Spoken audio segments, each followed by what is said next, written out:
Ok, c'est parti.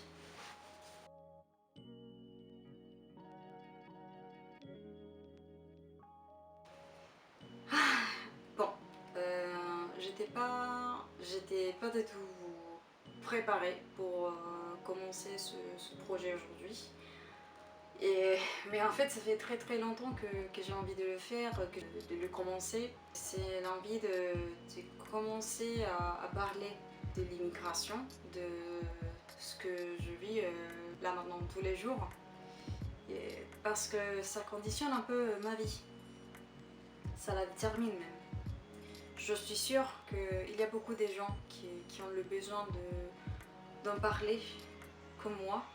C'est important de se sentir accompagné, écouté, ou juste savoir qu'il y a des autres personnes qui sont en train de vivre des situations similaires à la tienne.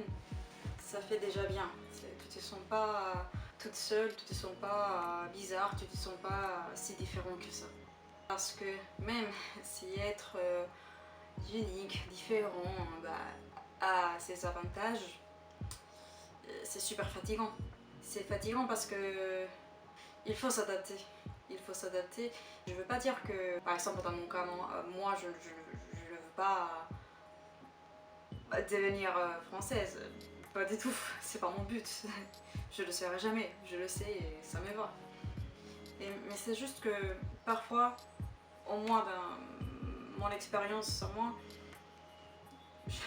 j'aimerais bien, genre parfois il y a des situations où j'aimerais bien ne pas avoir un accent, que ne soit pas si évident que ça que je suis étrangère. Parce que parfois il y a des gens qui assument des choses sur toi juste parce que tu as un accent. Alors ça me gêne pas, c'est juste, c'est naturel, c'est normal. Je le vois pas comme un truc négatif. Je vais pas penser mal d'une personne qui assume des choses sur moi. Je crois que c'est normal, c'est naturel. Mais bon, parfois c'est fatigant. C'est fatigant.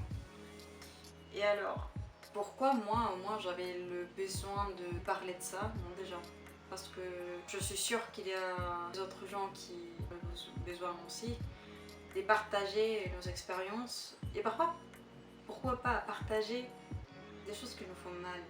Par exemple, c'est super dur de ne pas avoir la famille ici à côté, ou nos amis, ou je ne sais pas, moi j'ai 30 ans et il y a beaucoup des bébés que je connais pas, des mariages que je ne suis pas allée.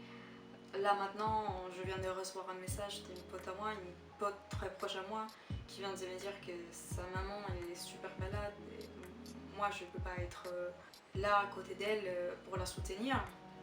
Et en fait, tu te rends compte que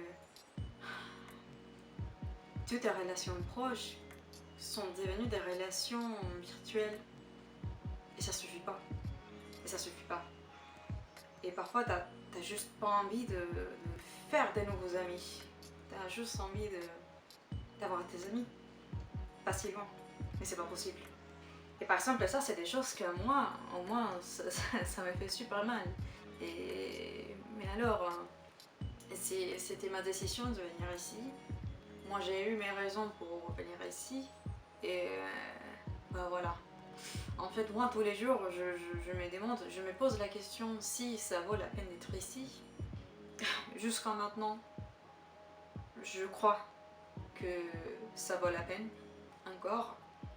Mais je sais qu'un jour, que peut-être ça va arriver un jour où je vais me dire ah, Kata, basta, ça y est quoi, ça y est.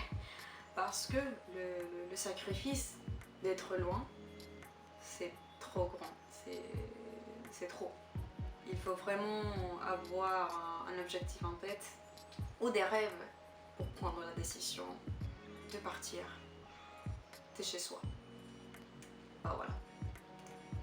Je m'appelle Catalina, je suis chilienne, j'ai 31 ans, bientôt 32.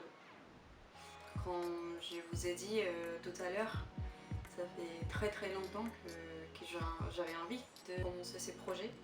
J'ai vraiment envie de connecter ma culture avec la culture française et je ne sais pas comment.